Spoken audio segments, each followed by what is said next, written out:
पत्नी बोली, तुम ऐसी दो बातें बोलो कि एक से मैं खुश हो जाऊं और दूसरे से गुस्सा आ जाऊं। पति ने कहा, तुम मेरी जिंदगी हो। फिर कहा, और लानत है ऐसी जिंदगी पर। पूजा करते समय पत्नी ने पति से कहा, सुनो जी, आपको आरती याद है ना? पति बोले, हाँ हाँ, वो पतली सी काली आंखों वाली सुंदर सी वही ना। फिर पहले पति की पूजा हुई, फिर भगवान की पूजा हुई। सास बहू को फटकारते हुए बोली, तुम अपना मुंह बंद रखो। बहू, ये तुम्हारा मायका नहीं ससुराल है। यहाँ तुम्हारी नहीं मेरी चलेगी। बहू प्यार से बोली, सासू माँ, मायका तो यहाँ आपका भी नहीं है, आपका भी तो ससुराल ही है, फिर भला आपकी क्यों चलेगी? दोस्तों, आगे बढ़ने से पहले वीडियो को एक लाइक और चैनल को सब्सक्राइब जरूर कर लें। एक औरत इंटरव्यू देने गई। इंटरव्यूअर बोले, क्या करती हैं आप? औरत बोली, मैं पायलट हूँ। इंटरव्यूअर बहुत ही आदर के साथ बोले, क्या उड़ाती हैं आप? औरत बोली, पति के पैसे।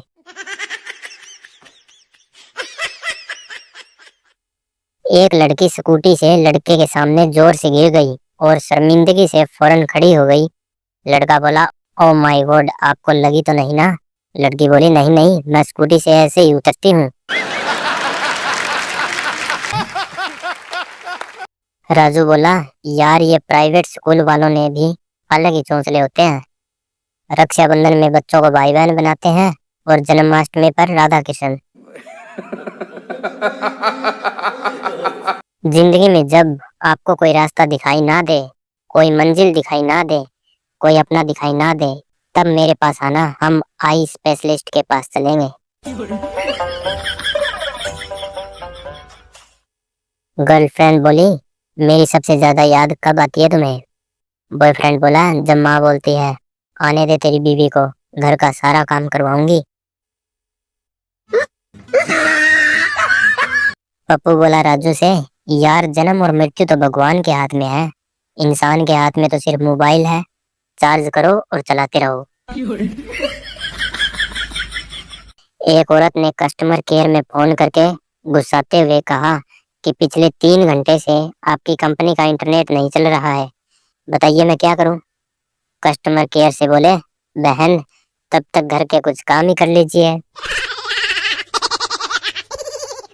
शादी में जाओ तो लोग कहते हैं खाना खाकर जाना, यार उन्हें कौन समझाए कि हम खाना खाने ही तो आए हैं।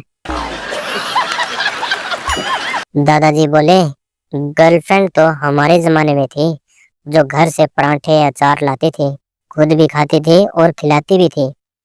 पोता बोला, अरे वाह दादाजी, लेकिन आजकल की गर्लफ्रेंड तो हमारा भी खा जाती है और अपना भी। एक लड़की ने तेजी से आ रही बस को फ्लाइंग किस दिखाकर रोका। ड्राइवर ने अचानक ब्रेक मारा और पूछा, कहाँ जाना है मैडम? लड़की बोली, जाना तो कहीं नहीं है, बच्चा रो रहा है, जरा पौ पौ बजा दो। पति पत्नी आर्ट गैलरी देखने गई। एक तस्वीर में एक लड़की थी जिसने अपने जिस्म को पत्तों से ढका हुआ था। पति उस तस्वीर को बड़े गौर से देख रहे थे। तभी पीछे से पत्नी ने आकर बोला, अब चलोगे या यहीं बैठकर आंधी आने का इंतजार करोगे? सर बोले, अपना नंबर बताओ। लड़की बोली, sorry, I have a boyfriend. Sir बोले, बुआ रोल नंबर बता, रोल नंबर। पप्पू बोला, जो पति अपनी बीवी के सामने जुबान नहीं खोल पाते, वे रात में खराटे लेकर अपना बदला पूरा कर लेते हैं। चिंटू जंगल में जा रहा था, अचानक भालू देखकर सांस रोककर जमीन पर लेट गया। ये देखकर भालू आया और चिंटू के कान में बोला, भूख नहीं है, वरना सारी होशियारी यही निकाल देता। संता बोला बंता से, यार जरूरी नहीं कि रात को नाली में गिरने वाला बेवड़ा ही हो, अपनी गर्लफ्रेंड से बात करते करते गिरने वाला सच्चा आशिक भी तो हो सकता है। संता बोला बंता से, यार आज सुबह मैं जैसे ही घर से निकला, एक बिल्ली मेरा रास्ता काट गई, मैं वहीं रुक गया। मुझे खड़ा देखकर बिल्ली हंसते हुए बोली, अबे निकल जा, तेरी तो शादी हो चुकी है, अब इससे बुरा तेरा क्या हो सकता है।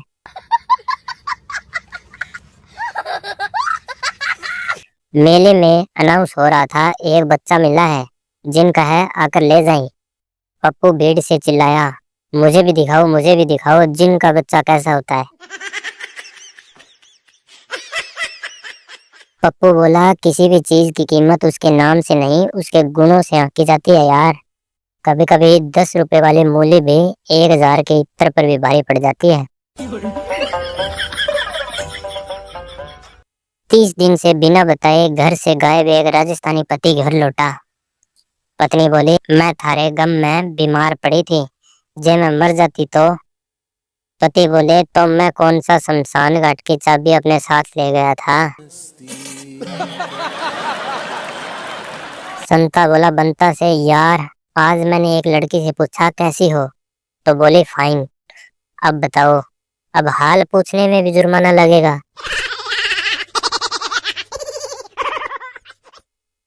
पति पत्नी से बोले, जरा पानी पिला दो जानू।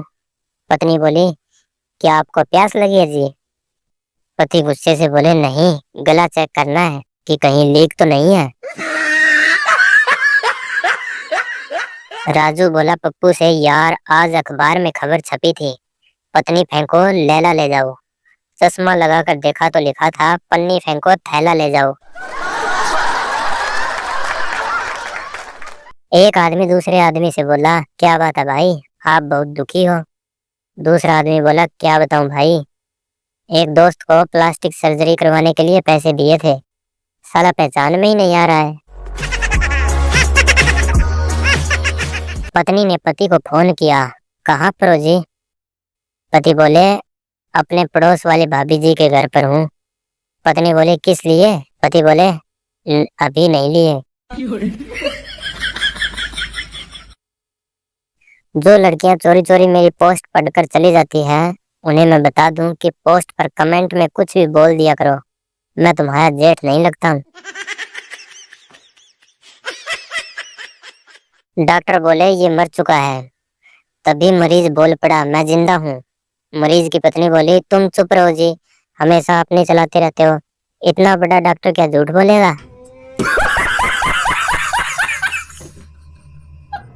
पहला गप्पी बोला, हमारे यहाँ तो इतनी सर्दी पड़ती है कि गाय का दूध निकालते ही आइसक्रीम जम जाती है। दूसरा गप्पी बोला, अरे यह तो कुछ भी नहीं, हमारे यहाँ तो इतनी गर्मी पड़ती है कि गंजे के सिर पर अंडा फोड़ते ही ऑमलेट बन जाता है। भारतीयों की एक खास आदत है, जब भी कोई चीज साफ करनी हो तो कहते हैं, एक गंदा कपड़ा देना। पति पत्नी हॉरर मूवी देख रहे थे, अचानक स्क्रीन पर भूत आया। पत्नी चिल्लाई, ओ मम्मी। पति बोले, ले तू तो पहचान गई मम्मी को। सोनू बोला मोनू से, यार एक जमाना था जब प्यार में लोग अमर हो जाते थे, फिर समय आया लोग प्यार में प्यारे हो जाते थे। अब तो समय है जब लोग प्यार में तोतले हो जाते हैं, कहते हैं, अले मेरा बाबू गुच्छा हो गया। आदमी चाहे जितना भी बड़ा और समझदार क्यों ना हो जाए, लेकिन वह सीधे पैर और उल्टे पैर के मौजों में कभी फर्क नहीं बता सकता।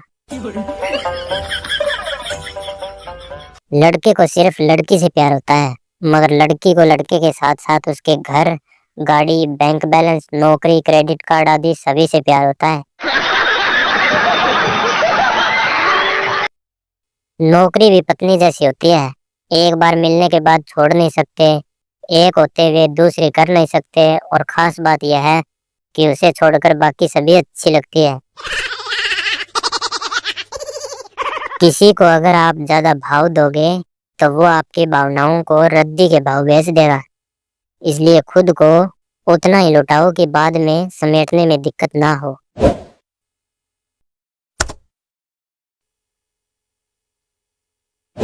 बॉयफ्रेंड बोला, एक ही कपड़े पहनकर रोज घूमती हो, अजीब नहीं लगता। गर्लफ्रेंड बोली, अरे ये मेरी ऑफिस यूनिफॉर्म है, समझे बेरोजगार कहीं के। बहन से कभी भी पैसे उधार मत मांगना, मैंने 100 रुपए मांगे थे, 3 बार वापस कर चुका हूँ, फिर भी अभी 200 देना बाकी है। लड़का बोला माँ मुझे 100 रुपए चाहिए, थोड़ा काम है। माँ बोली क्यों? अभी परसों ही तो दिए थे, पहले उसका हिसाब दो। लड़का बोला माँ अगर हिसाब ही करना है तो उसका भी कर लो। जब बचपन में रिश्तेदार मुझे पैसे दे जाते थे और आप रख लेती थी। वैवाहिक निमंत्रण पत्रिका में लिखा था आपकी उपस्थिति ही उपहार है, कृपया उपहार ना लाए। इसका मतलब है कि आपकी उपस्थिति मत हो, क्योंकि उपहार तो आप ही हैं। अगर पुरानी फिल्मों की तरह बेइज्जती करने पर दिल का दौरा पड़ता तो हर प्राइवेट नौकरी करने वाला महीने में 8-10 बार तो